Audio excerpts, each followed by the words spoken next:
Web del Banco Central de Venezuela, 616. Comenzamos.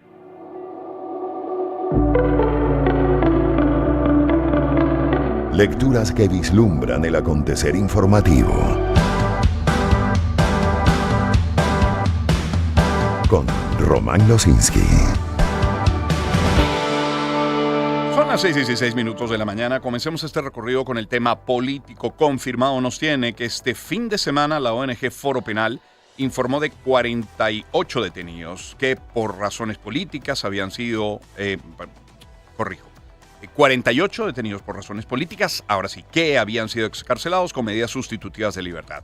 La mayoría de las personas excarceladas han salido del centro penitenciario Tocorón en Aragua. Inicialmente el sábado en la noche habían hablado de 35, se actualiza la cifra en 48, dice este texto de confirmado que Alfredo Romero, directivo de la ONG, describió a través de su cuenta en Instagram el conteo de excarcelados según el centro de reclusión. Son 29 desde Tocorón, 9 provenientes del Helicoide, 8 provenientes del Rodeo 1, 1 del centro FAES Maturín y 1 del comando de la zona 34 del estado Guárico, para un total de 48 personas.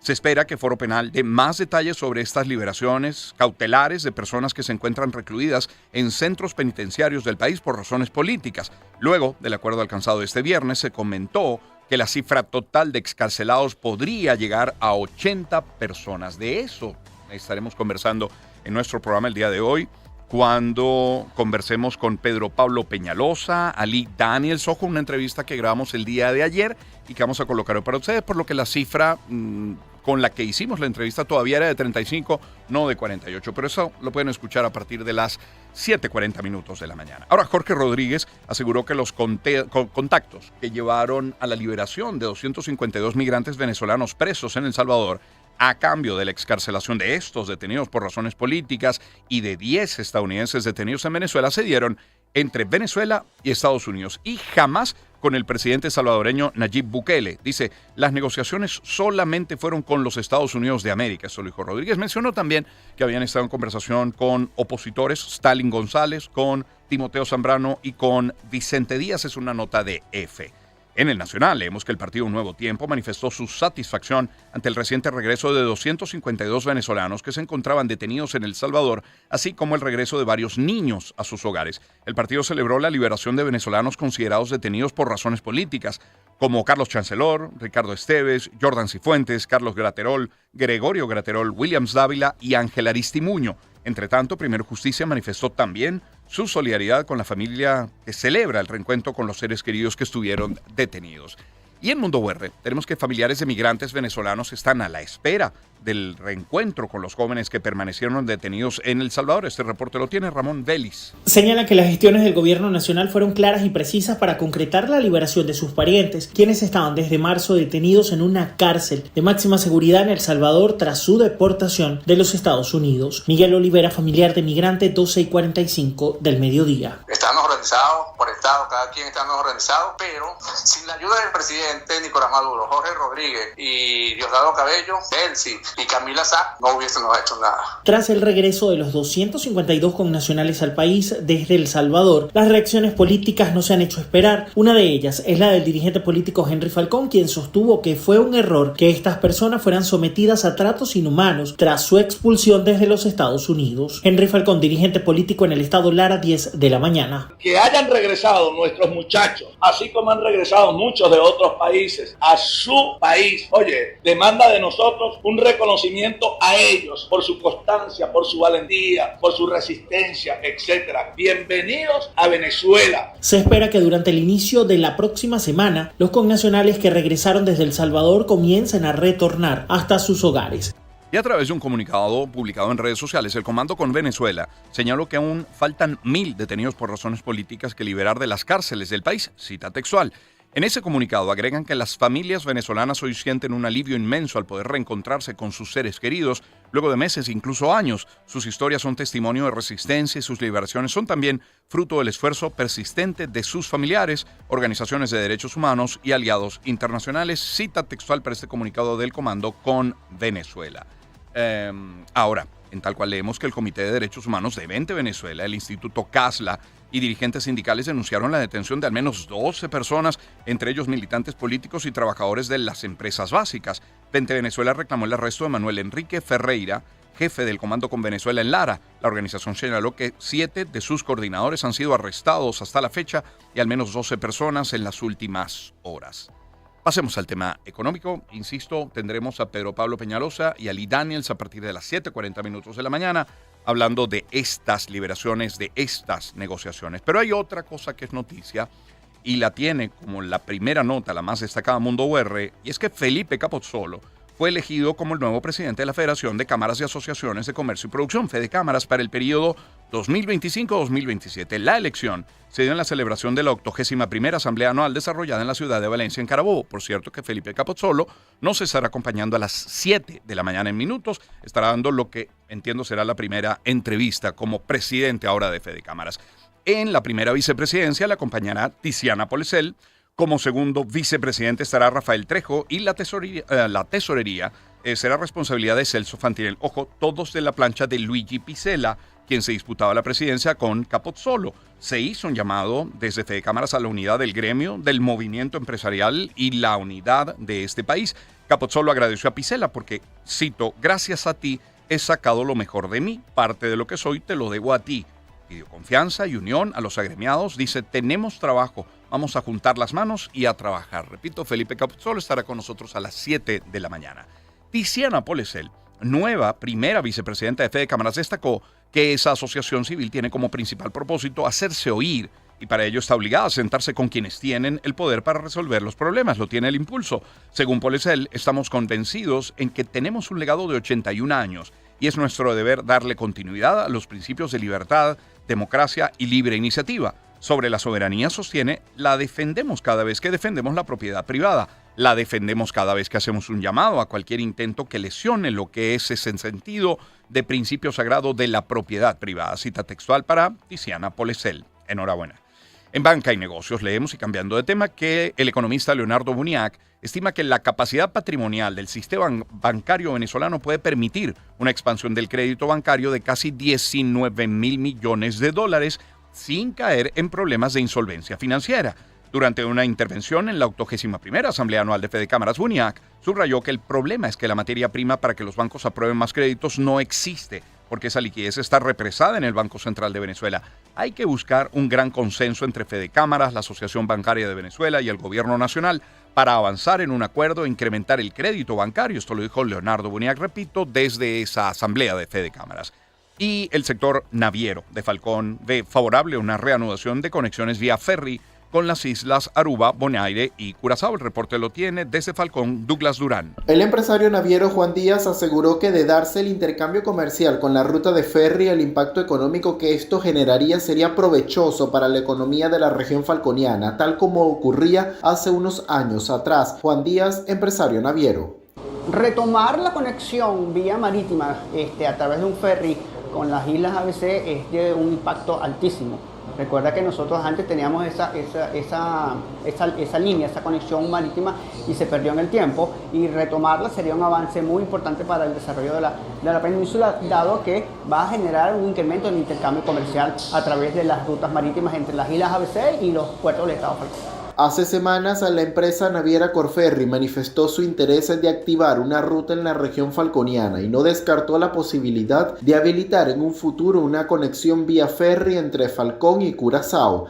Vamos a abrir el capítulo lluvias. No sé si nos dé tiempo en esta primera parte, creo que lo vamos a tener que dividir en dos porque hay mucha información. Por ejemplo, Mundo UR nos tiene que más de 1.500 personas se encuentran en refugios temporales en Amazonas, mientras las lluvias aumentan el nivel del agua del río Orinoco. Vamos hasta allí con Quisme Evaristo. De los 3 municipios que registran inundaciones, Atures y Atabapo son los que tienen mayor cantidad de familias afectadas, según lo declaró el gobernador de Amazonas, Miguel Rodríguez, quien regresó de una visita por el interior del estado. Miguel Rodríguez, gobernador de Amazonas, viernes 9 de la noche. Estamos hablando de más de 250 familias que están en refugio temporal o solidario. Eso significa hoy mismo más de 1.500 personas que ya están en refugio. Indicó el mandatario que la población de Puerto Nuevo El Burro, donde está el paso de Chalana en el municipio cedeño del estado Bolívar, fue evacuado en su totalidad. El agua alcanzó todas las casas y los residentes fueron llevados a los albergues. También mostró preocupación por el servicio eléctrico de San Fernando, capital del municipio de Atabapo, porque en el año 2018 se inundó el lugar donde está la planta que surte de electricidad al poblado y este año podría ocurrir lo mismo. Miguel Rodríguez, gobernador de Amazonas, viernes 9 de la noche. No estoy diciendo que nos vamos a quedar sin electricidad en estos momentos, pero si ocurriera una crecida como esa, evidentemente nos pone en peligro la planta que en estos momentos está funcionando y dando servicio eléctrico en Atabapo. Según la estación hidrométrica de Puerto Ayacucho, el río Orinoco amaneció en 52.13 metros sobre el nivel del mar, registrando un ascenso de 3 centímetros, dejándolo a 1.13 metros sobre la cota de desborde. También en Mundo UR leemos que 80% de las vías rurales del municipio Pedraza en Barinas están afectadas por las lluvias. Escuchamos a Wilmer Martínez. El vocero municipal manifestó su preocupación debido a los daños en las vías que interrumpen la salida de los rubros de las fincas afectadas. Alexis Lancacho, síndico procurador del municipio de Pedraza, 11 de la mañana. La parroquia Ignacio Briceño, cuya capital es Maporal, donde prácticamente un 70% de su tierra se ha visto inundada. La parroquia Ciudad Bolivia, sobre todo la parte abajo, lo que es Anaro, lo que es Matarrala, Mateleón, Lechosotti, esos sectores también se ha visto muy afectados. 7 caseríos del municipio de Arismendi están comprometidos con las inundaciones. El hecho también afecta la producción agrícola del sector. Ricardo Meléndez, habitante del municipio de Arismendi, 11:55 de la mañana. El sector Cobijita, el sector El Mamón, Chorrosco arriba, San Vicente, Chorrosco abajo, El Guásimo, Caño al medio. Una gran parte de las familias están siendo afectadas y sus animales tienen que ser trasladados. Ambos municipios representan aproximadamente el 85% de la producción de lácteos y carnes en la región llanera. Los productores esperan ayuda de las autoridades nacionales para salvar sus rubros. Hablando de vías, confirmado nos tiene que habitantes de algunos pueblos entre Lara y Portuguesa protagonizaron una hazaña histórica al unir ambas entidades, ambos estados, a través de la instalación de un puente después de que las fuertes lluvias afectaran la zona. En la unión está la fuerza. El vivo ejemplo de esta expresión la viví junto a los pobladores de las zonas altas de Araure, en Portuguesa, y los pobladores de caseríos como Las Damas, El Progreso, Río Negro, entre otros, en Lara. Esto lo comentó el guía turístico Richard Isase, quien fue testigo en primera fila. Fue a cubrir un hito histórico en la construcción civil, el primer puente construido por campesinos que unen Lara y Portuguesa en Venezuela. Y viví una de las experiencias de unión comunal nunca antes vista. Lo destacó Isase, quien publicó en sus redes sociales varios videos de esa obra que lo puede leer en Confirmado. Ahora, en Monagas, habitantes de la población de El Caruto 1, al sur de Maturín, tienen más de 30 días inundados por la crecida del río San Antonio. Vamos a escuchar a Johnny Moisés Ulloa. Los afectados indicaron que hasta el momento 16 viviendas han registrado daños por el agua que ingresó y quedó estancada en sus patios. Marta Flores, líder social del Caruto 1, domingo 11:30 de la mañana. Aunque ya vamos 35 días ya, y cuando llueve se pone peor, ¿me entiendes? Porque hay más casas, o sea, porque el agua sube y imagínate. Desde que yo pasé eso del 15 del mes pasado, todavía estoy aquí con mi agua alrededor. Asimismo, manifiestan que la vialidad se ha ido deteriorando por la cantidad de días con agua estancada. Que vamos a quedar incomunicados porque la vía de nosotros aquí ya está quedando ya horrible, de tanta agua que tiene, tanto carro que está pasando. Habitantes del Caruto 1 al sur de Maturín ratifican el llamado a las autoridades que los apoyen con la canalización del río San Antonio para evitar más inundaciones. Al menos 5.000 hectáreas de caña de azúcar están bajo las aguas en Portuguesa tras fuertes precipitaciones de los últimos meses. Escuchemos a Oscar Pineda.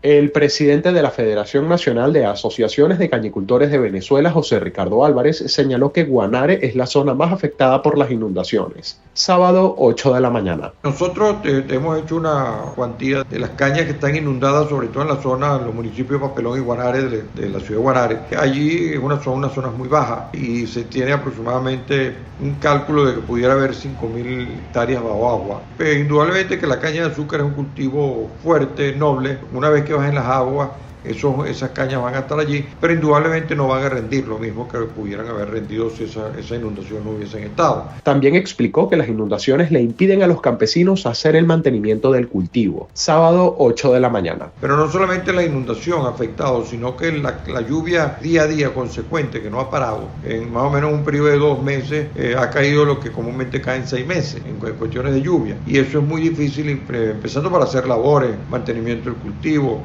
control de malezas, naturaleza. El presidente de FESOCA dijo que es importante tener previsto un plan de control de plagas para evitar que las plantaciones de caña de azúcar resulten afectadas una vez llegue el verano. Para cerrar esta parte, y por cierto, el día de ayer se realizó en la Universidad de los Andes el evento Artistas Unidos por Mérida, una actividad para recaudar fondos y ayudar a las familias afectadas por las lluvias en esa zona del páramo. Vamos a escuchar acá de Delgado. Más de 400 artistas se dieron cita en el rectorado de la Universidad de los Andes. El dinero recaudado se utilizará para la compra de materiales de construcción de viviendas. Juan Carlos Liendo, director de Cultura del Centro Venezolano Americano de Mérida. Maravilloso, es una cosa extraordinaria. Y bueno, mira, vean el gentío, creo que se está haciendo una recaudación decente. Las autoridades universitarias destacaron la solidaridad de los ciudadanos quienes asistieron al evento con la intención de apoyar a los afectados. Mario Bonucci, rector de la Universidad de los Andes. Después de la tormenta vienen las artes. Es el nombre de un evento tan significativo que constituye una toma cultural al edificio del rectorado de la Universidad de los Andes. En este evento participaron más de 46 agrupaciones artísticas, una iniciativa del Centro Venezolano Americano de Mérida, con el apoyo de la Universidad de los Andes, con el objetivo de ayudar a algunas familias a tener un techo donde vivir. Solo decir que nuestra visita a Barinas el miércoles y luego a Mérida jueves y viernes dependerá claramente de las lluvias, pero no solamente de las lluvias, del impacto que puedan tener en la vialidad. Solamente de eso dependemos. Vamos a las 6:32 minutos a escuchar parte de este tema de Take That, que lleva por título Back for Good. Espacio para conectar. Éxitos. Caracas, El Vigía, Guarenas, Guatire, Maturín, Táchira, Mérida, Barquisimeto, Margarita, Puerto La Cruz, Puerto Ordaz, Maracaibo, Maracay. Éxitos. Sonidos en primera fila.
Espacio para conectar.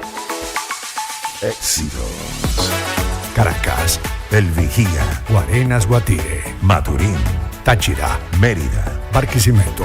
Son las 6:38 minutos de la mañana. Antes de retomar nuestros titulares nacionales, permítame en publicidad hablarles de Pinturas Montana. En Pinturas Montana creen en esos momentos que hacen grande nuestra vida, esos que construyen nuestras historias, familias, memorias.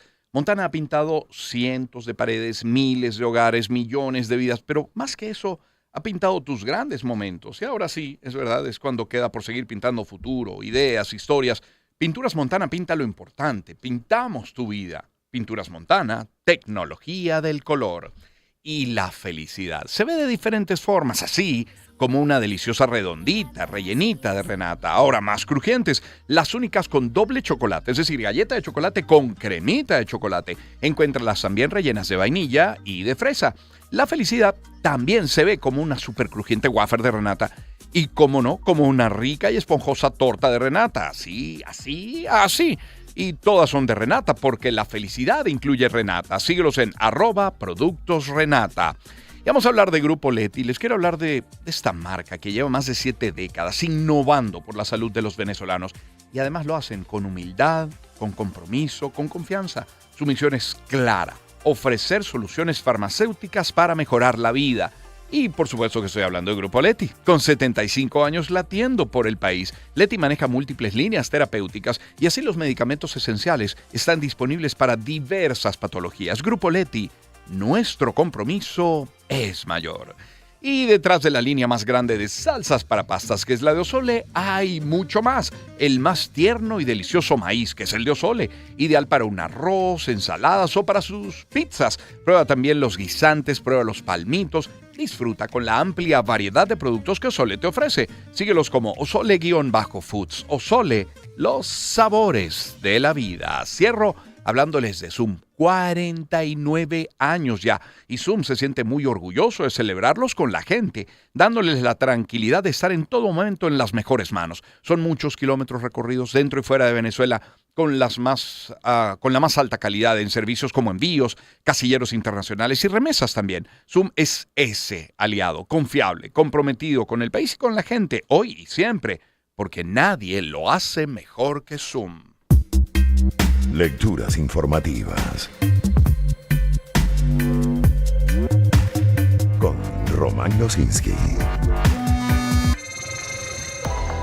En materia educativa y retomando nuestros titulares, el diario nos tiene que la Universidad Central de Venezuela informó sobre una prórroga para la presentación de su prueba interna correspondiente al Sistema de Ingreso por Mérito Académico y Diagnóstico Integral, SIMADI, con el objetivo de facilitar el proceso a quienes aún no han completado el requisito. Los aspirantes tendrán oportunidad de presentar la evaluación hasta el día de mañana, martes 22 de julio. La decisión responde a la necesidad de ofrecer más tiempo a los estudiantes que enfrentaron dificultades logísticas o personales que les impidieron cumplir con el cronograma inicial. La información está disponible en las redes oficiales de la Universidad Central de Venezuela.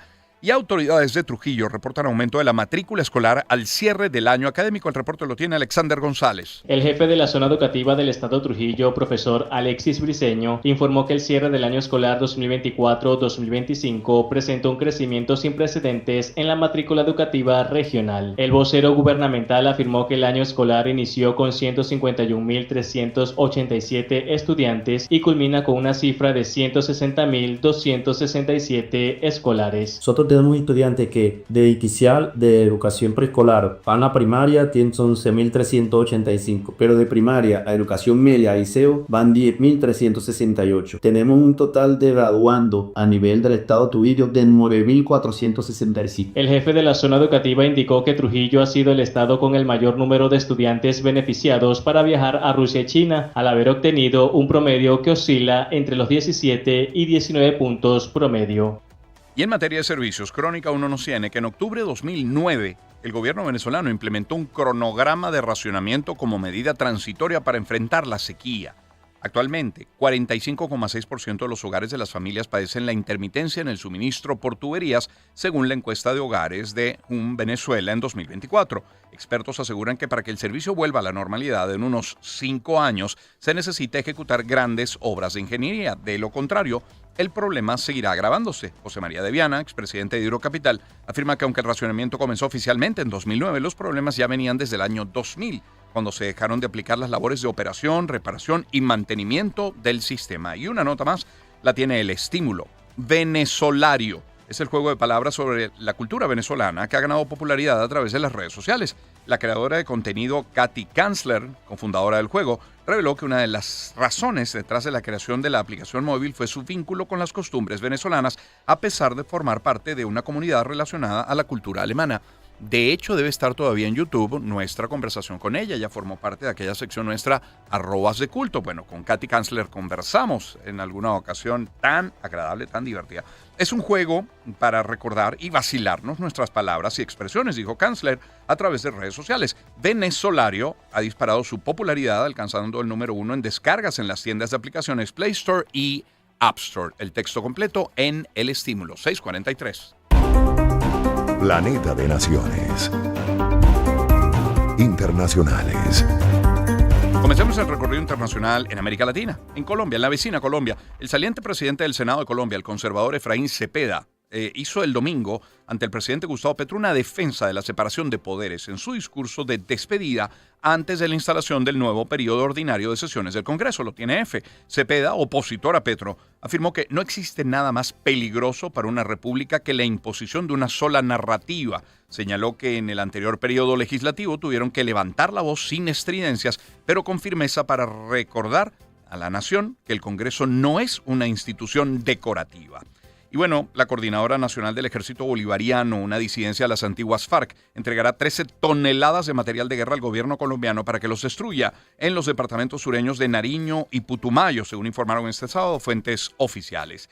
Y de allí de Colombia a Nicaragua, el copresidente de Nicaragua, Daniel Ortega, copresidente porque comparte el cargo con su esposa, pidió públicamente este sábado la disolución de Naciones Unidas porque a su juicio la entidad no sirve para nada.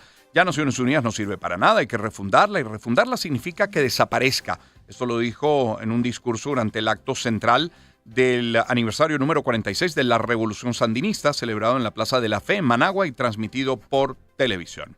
Mundover nos tiene que el gobierno ecuatoriano envió a Manabí refuerzos de seguridad por el aumento del crimen organizado. Estefanía Chaparro tiene la información desde allí. Las autoridades anunciaron el despliegue de un bloque de seguridad conformado por unos 2.500 militares y policías en la provincia de Manabí, con énfasis en Manta y Puerto Viejo, para reforzar la seguridad en eventos masivos como el Ironman y enfrentar la ola creciente de violencia ligada a bandas criminales. Durante el reciente Consejo de Seguridad de Manta se aprobaron 9 resoluciones para enfrentar a la delincuencia, que incluyó patrullajes fijos y móviles en las zonas identificadas como de alto riesgo, control permanente de armas y explosivos y un plan de inteligencia reforzado. La medida responde a recientes picos de violencia, al menos 15 asesinatos en 12 horas atribuidos a enfrentamientos entre los choneros y los lobos, 2 de las principales bandas criminales del país. La preocupación se agrava por incremento de incidentes en bares, restaurantes y zonas urbanas. Las fuerzas conjuntas centran sus operativos en eventos públicos masivos y controlan accesos viales, puertos y zonas comerciales. Además, hacen un llamado a la ciudadanía para denunciar delitos y aportar información útil a las investigaciones.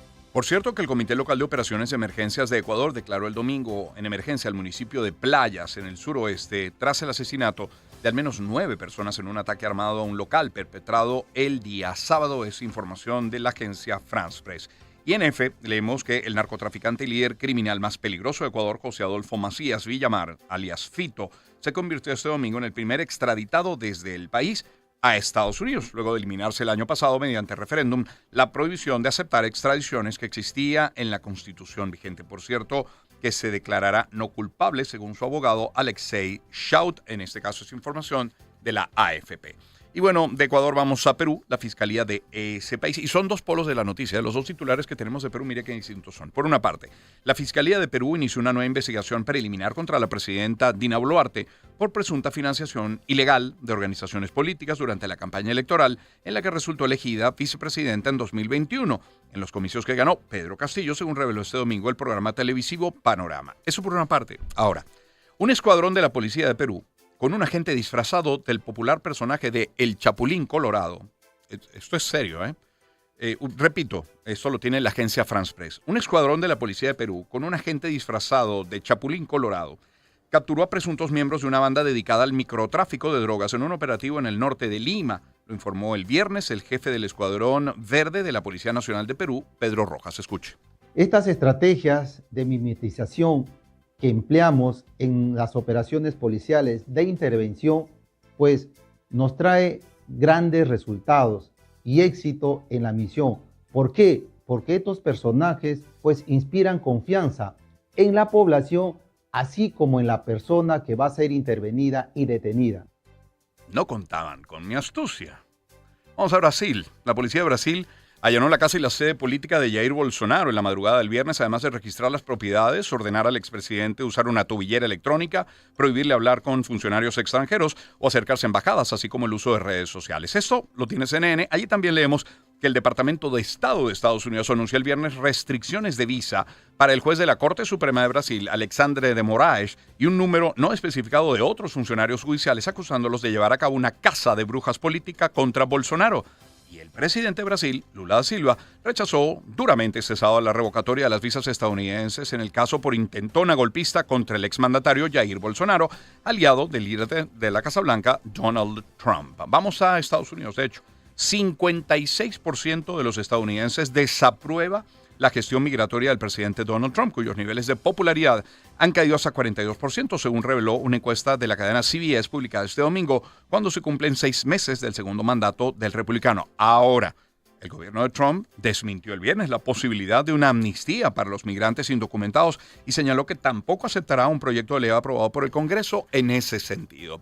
El gobierno de Estados Unidos extendió hasta febrero 2026 las protecciones estipuladas bajo el estatus de protección temporal, o TPS en inglés, para alrededor de 500,000 de migrantes originarios de Haití, después de que un juez bloqueara la decisión del ejecutivo del presidente Trump de poner fin al programa. Y otra más en materia ni siquiera migratoria, en materia judicial. La reconstrucción para reabrir la prisión de Alcatraz, una de las más famosas de Estados Unidos y del mundo, diría yo, ubicada en la bahía de San Francisco, en California, podría costar unos $2,000 millones. Aunque el proyecto se encuentra en su etapa inicial y se precisan más estudios para que el presidente Trump pueda tomar una decisión final, la cantidad estimada rondaría esa cifra. Lo explicaron 2 funcionarios de la administración en declaraciones recogidas el viernes por el medio digital Axios. Lo tiene F. En otros temas, el caso Epstein vuelve al centro de la polémica en Estados Unidos. El presidente Trump rompe el silencio en medio de presiones políticas, teorías conspirativas, acusaciones cruzadas, y Stephanie de Sousa desde allí, desde Estados Unidos, nos tiene la historia. El presidente Donald Trump ordenó a la fiscal general Pam Bondi divulgar los testimonios del gran jurado que acusó a Jeffrey Epstein por tráfico sexual de menores, acusando a los demócratas de impulsar una estafa política. El FBI y el Departamento de Justicia ya cerraron el caso, confirmaron el suicidio de Epstein en prisión y negaron la existencia de una lista de clientes famosos. Sin embargo, la ultraderecha estadounidense sigue exigiendo respuestas, pues Trump habría prometido revelar esa supuesta agenda. Epstein es un millonario vinculado a poderosos de la política y el espectáculo. Fue arrestado en el 2019 acusado de explotar sexualmente a menores, pero murió antes del juicio, desatando teorías de conspiración. La tensión sube tras la publicación de una carta firmada por Donald Trump y que estaba dirigida a Epstein, con un dibujo explícito y un mensaje ambiguo. Trump anunció que demandará al medio de comunicación The Wall Street Journal por publicar esta información. Mientras, el presidente Trump pide a su Departamento de Justicia que busque la divulgación del testimonio del jurado investigador relacionado con el acusado de tráfico sexual Jeffrey Epstein, esto en medio de críticas dentro de su propio partido por la forma en que su gobierno maneja el caso. Tanto demócratas como republicanos en el Congreso presionan para que se haga pública más información, culpándose mutuamente por la falta de transparencia debido a intereses políticos. Y hablemos de aranceles también. El secretario de Comercio de Estados Unidos, Howard Lutnick, recordó este domingo a Canadá que si no facilita el acceso de productos estadounidenses a su mercado, tendrá que pagar más aranceles a partir del 1 de agosto, cuando entraría en vigor el gravamen de 35% anunciado por el presidente Trump sobre ese país. Un Trump que insistió este sábado en que los bombardeos de su país contra las instalaciones nucleares de Irán las destruyeron por completo, luego un informe que indicó que algunas seguían en pie. Es una información que tiene la AFP, donde por cierto también leemos que el gobierno de Trump informó este viernes que Estados Unidos rechaza los cambios acordados en 2024 por los países de la Organización Mundial de la Salud en medidas para combatir pandemias por considerar que violan su soberanía. Vamos a Europa. Bruselas y Washington se encuentran en la última milla de las negociaciones para alcanzar un acuerdo comercial que evite una escalada arancelaria, pero para ello son necesarios esfuerzos concertados, auténticos por ambas partes, según señaló el viernes el portavoz europeo de comercio, Olof Gill. La Comisión Europea propuso el viernes un aumento de 7 a 20 euros por la tasa que tienen que abonar los ciudadanos sin visado para solicitar una autorización para viajar a la Unión Europea a partir de finales de 2026.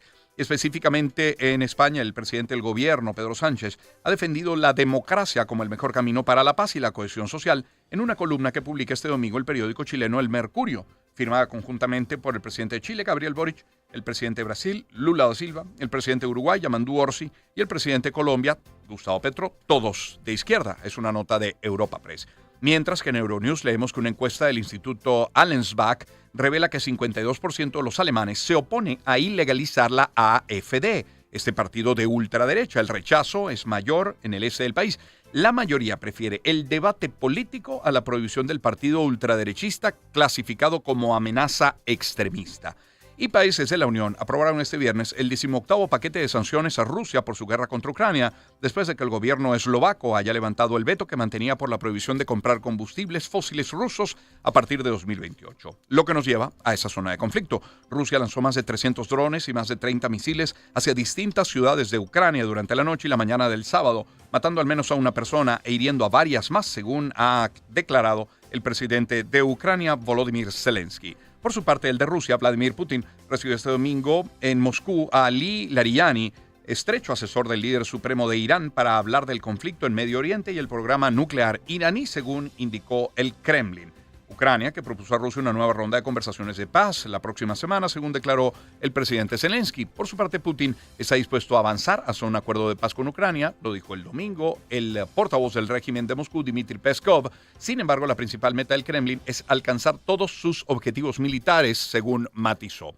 Esto lo puede leer en detalle en la AFP.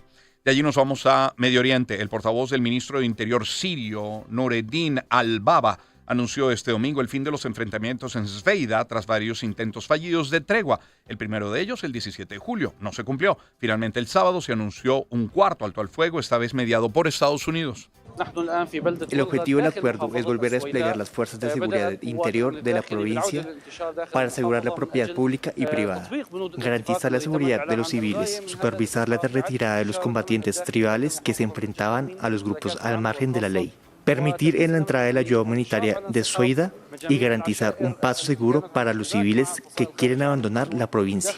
Un primer convoy de ayuda humanitaria entró a la devastada ciudad de Sveida, en el sur de Siria. Entró en vigor allí un alto al fuego tras una semana de combates entre la minoría drusa y tribus beduinas que ha dejado al menos 1.120 muertos, según el más reciente informe del Observatorio Sirio de Derechos Humanos. De esa zona vamos a Gaza.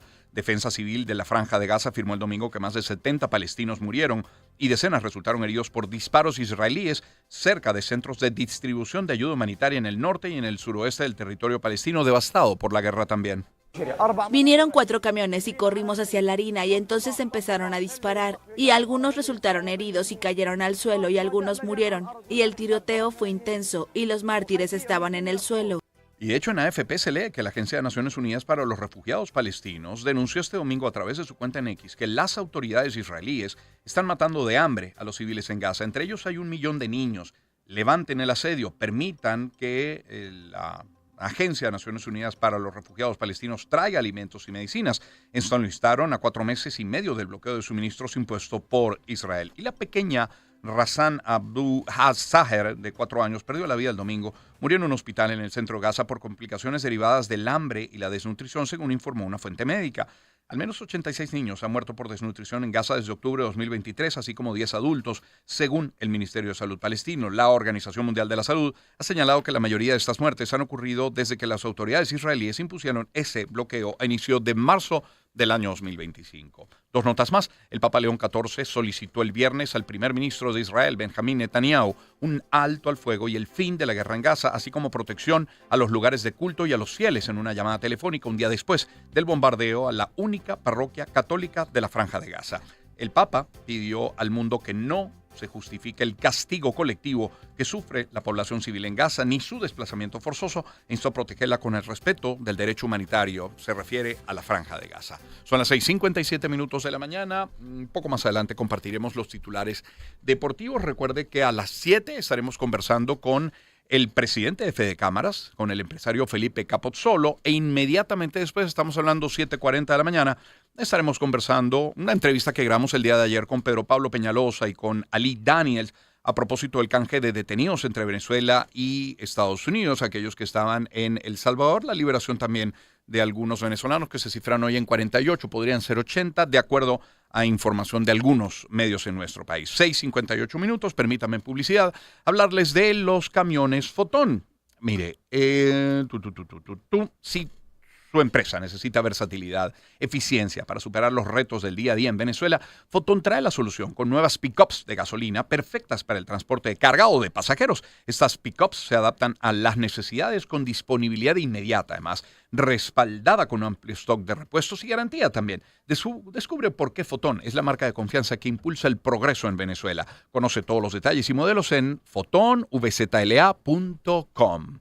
Y tienes que conocer la nueva aplicación de Bancaribe. Siempre ha sido la mejor. Eso no es nuevo, pero. Ahora Conexión Digital está grandiosa, está pensada en ti, viene con un nuevo look, más moderno, amigable, nuevas funcionalidades, tiene todo lo que pediste, tienen pagos rápidos, simplificados, lista de favoritos, mejor navegación, notificaciones de todo lo nuevo y hasta una sección de promociones y beneficios exclusivos. ¿Qué esperas? Descárgala ya. Bancaribe, 70 años conectados con tu vida. Y ordena hoy el Megabox de KFC. Es un menú completo para compartir que contiene 12+1 productos por un precio de 12+1. Así que ve a cualquiera de las tiendas KFC en todo el país y ordena tu Megabox 12+1 que viene con 2 Chicken Crunch, 4 Hot Wings, 3 strips, 2 papas regulares y 2 bebidas por un precio de 12+1. También puedes ordenar por delivery y en el autoservicio, claro. Síguelos en @KFCVZLA y descubre todo lo que tienen para ti. KFC, auténticamente crispy y siempre original. Y les quiero hablar de Gama. Si eres cliente Gama Club, por compras que realices del 21 de julio al 31 de agosto, acumulas stickers o calcomanías y aceléralos con las marcas patrocinantes. Al completar tu cartón y con tus supermillas, vas a poder canjearlo por termos y cavas ideales para tus vacaciones. Vienen en 3 colores diferentes, los puedes coleccionar. Conoce más en @SomosGamaB. Promoción autorizada por la SUNDE. Es Gama. Sin ti, no hay nosotros. Y cierro hablándoles de Osole Baby, que son las más deliciosas compotas elaboradas con pulpa de las mejores frutas, ricas en vitaminas y con el sabor que encanta a los bebés. Son tan deliciosas que no dejan nada. Búscalas en 10 deliciosos sabores: manzana, pera, frutas mixtas, durazno, la novedosa combinación de manzana con pera y con fresa y muchas más, claro. Encuéntralas también en una nueva presentación sin azúcar. En ese caso, las vas a reconocer por su empaque color blanco. Comienza su historia con las compotas Osole Baby. Comienza su historia con los sabores de la vida. Ya lo sabe, Felipe Capozzolo luego de la pausa e inmediatamente después Pedro Pablo Peñalosa y Ali Daniels, el primero con los resultados de las elecciones de Fede Cámaras y los segundo y tercero con el canje de detenidos entre Venezuela y Estados Unidos. Vamos a escuchar esto de Debbie Gibson, que ya por título Solo en mis sueños suenan éxitos. Espacio para conectar. Éxitos. Caracas, El Vigía, Guarenas, Guatire, Maturín, Táchira, Mérida, Barquisimeto, Margarita, Puerto La Cruz, Puerto Ordaz, Maracaibo, Maracay. Éxitos. Sonidos en primera fila.